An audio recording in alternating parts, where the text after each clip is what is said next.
Hello दोस्तों, Nimbo notes में आपका स्वागत है। आज हम विज्ञान एनसीईआरटी क्लास 7 की फर्स्ट चैप्टर पादपों में पोषण के इम्पोर्टेंट टॉपिक को अच्छे से समझेंगे। इस चैप्टर का पहला टॉपिक है पोषक। तो चलिए हम लोग इसके बारे में जानते हैं। भोजन में पाए जाने वाले वे घटक जो हमारे शरीर के लिए आवश्यक है, जैसे कार्बोहाइड्रेट, प्रोटीन, वसा, विटामिन एवं खनिज, इन महत्वपूर्ण भोजन के घटकों को पोषक कहते हैं। पोषक पदार्थ सजीवों की शारीरिक संरचना, वृद्धि तथा क्षतिग्रस्त भागों के रखरखाव के लिए अति आवश्यक है। साथ ही साथ विभिन्न जैव प्रक्रमों के लिए पोषक आवश्यक ऊर्जा भी प्रदान करता है। हमारा अगला टॉपिक है पोषण। तो चलिए हम लोग इसके बारे में जानते हैं। सजीवों द्वारा भोजन ग्रहण करने एवं इसके उपयोग की विधि को पोषण कहते हैं। पोषण की वह विधि जिसमें जीव अपना भोजन स्वयं बनाता है सब पोषण कहलाता है। जैसे पेड़ पौधे जो अपना भोजन स्वयं बनाते हैं, इसलिए पादपों यानी पेड़ पौधे स्वपोषी कहलाते हैं। लेकिन जंतु एवं अधिकतर अन्य जीव पादपों द्वारा बनाए गए भोजन ग्रहण करते हैं, अर्थात अपने भोजन के लिए पूर्ण रूप से पादपों पर निर्भर रहते हैं। इसलिए ऐसे जीव विषमपोषी कहलाते हैं।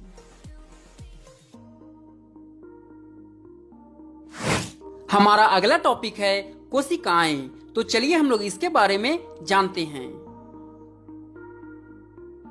सजीवों का शरीर सूक्ष्म इकाइयों से बना होता है जो कोशिका कहलाती है। कोशिकाओं को सूक्ष्मदर्शी द्वारा देखा जा सकता है। कोशिका एक पतली बाह्य संरचना द्वारा घिरी होती है जिसे कोशिका झिल्ली कहते हैं। इसमें केंद्र में स्थित एक सुस्पष्ट संरचना होती है जो केंद्रक कहलाती है। केंद्रक चारों ओर से जेली के समान एक पदार्थ से घिरा होता है जिसे कोशिका द्रव्य कहते हैं। कोशिकाओं के बारे में और अच्छे से हम आगे की कक्षाओं में जानेंगे।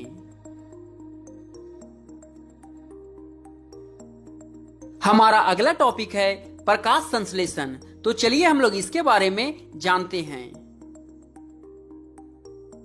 प्रकाश संश्लेषण एक ऐसी प्रक्रिया है जिसमें पौधे सूर्य के प्रकाश की मौजूदगी में अपने पत्तों और हरे भागों में मौजूद क्लोरोफिल की सहायता से पानी और कार्बन डाइऑक्साइड को संश्लेषित करके अपने भोजन को तैयार करते हैं। साधारण शब्दों में कहें तो पेड़ पौधों के भोजन बनाने की प्रक्रिया को ही प्रकाश संश्लेषण कहते हैं। हमारा अगला टॉपिक है शैवाल। तो चलिए हम लोग इसके बारे में जानते हैं। आप सभी ने गीली दीवारों पर तालाब अथवा ठहरे हुए जलाशय में हरे रंग की काई जैसे पादप देखे होंगे। ये सामान्यतः कुछ जीवों की वृद्धि के कारण बनते हैं जिन्हें शैवाल कहते हैं। इनका रंग हरा होता है क्योंकि इनमें क्लोरोफिल होता है तथा ये भी प्रकाश संश्लेषण द्वारा ही अपना भोजन स्वयं बनाते हैं। हमारा अगला टॉपिक है परपोषी एवं परजीवी। तो चलिए हम लोग इसके बारे में जानते हैं। इस चित्र को देखिए। वृक्ष के तने एवं शाखाओं से लिपटी रस्सी नुमा पीले रंग की संरचना जो दिखाई दे रही है, ये अमरबेल का पौधा या लता है। इसमें क्लोरोफिल नहीं होता है। ये अपना भोजन उस पादप से प्राप्त करते हैं जिस पर ये चढ़े होते हैं। इसीलिए वह पादप परपोषी कहलाता है क्योंकि अमरबेल का ये अपनी पोषक पदार्थों से पोषण करता है। परंतु अमरबेल जैसे पादप जो पूर्ण रूप से परपोषी पादपों पर निर्भर होते हैं परजीवी कहलाते हैं। हमारा अगला टॉपिक है कीटभक्षी पादप। तो चलिए हम लोग इसके बारे में जानते हैं। इस चित्र को देखिए, इसकी घड़े के समान दिखाई देने वाली संरचना वास्तव में उसकी पत्ती का रूपांतरित भाग है। पत्ते का शीर्ष भाग घड़े का ढक्कन बनाता है। घड़े के अंदर अनेक रोम होते हैं जो नीचे की ओर ढलके रहते हैं। जब कोई कीट घड़े में प्रवेश करता है तो यह उसके रोमों के बीच फंस जाता है तथा घड़े में उपस्थित पाचक रस द्वारा कीटों का पाचन हो जाता है। कीटों का भक्षण करने वाले ऐसे पादप कीटभक्षी पादप कहलाते हैं। वीनस फ्लाई ट्रैप तथा सनड्यू कीटभक्षी पादपों के दो अन्य उदाहरण हैं। हमारा अगला टॉपिक है मृत जीवी। तो चलिए हम लोग इसके बारे में जानते हैं।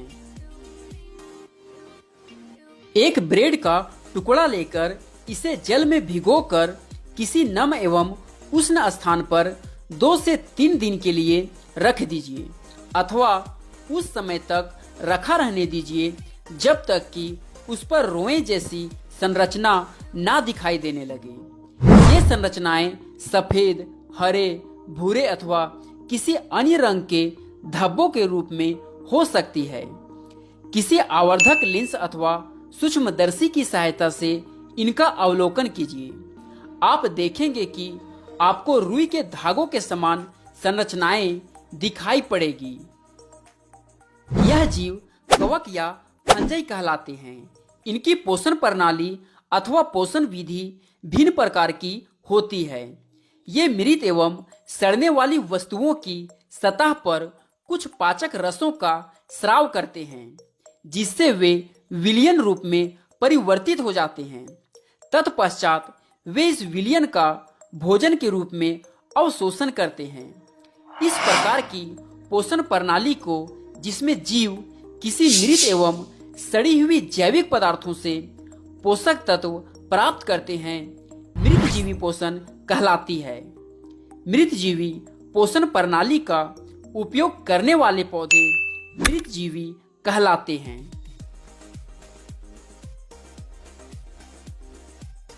हमारा अगला टॉपिक है सहजीवी संबंध। तो चलिए हम लोग इसके बारे में जानते हैं। लाइकेन कहे जाने वाले कुछ जीवों में 2 भागीदार होते हैं। इनमें से एक शैवाल होता है तथा दूसरा कवक। ये जीव एक दूसरे के साथ रहते हैं तथा अपना आवास एवं पोषक तत्व एक दूसरे के साथ बांटते हैं, इसलिए ये सहजीवी संबंध कहलाते हैं। शैवाल में क्लोरोफिल उपस्थित होता है जबकि कवक में क्लोरोफिल नहीं होता। कवक शैवाल को रहने का स्थान, जल एवं पोषक तत्व उपलब्ध कराता है तथा बदले में शैवाल प्रकाश संश्लेषण द्वारा संश्लेषित खाद्य कवक को देता है। ओके दोस्तों, इस चैप्टर के इम्पोर्टेंट टॉपिक को आप एक बार फिर से देख लें ताकि आपको पता चले कि आपने इस चैप्टर में कौन कौन से टॉपिक को समझा है।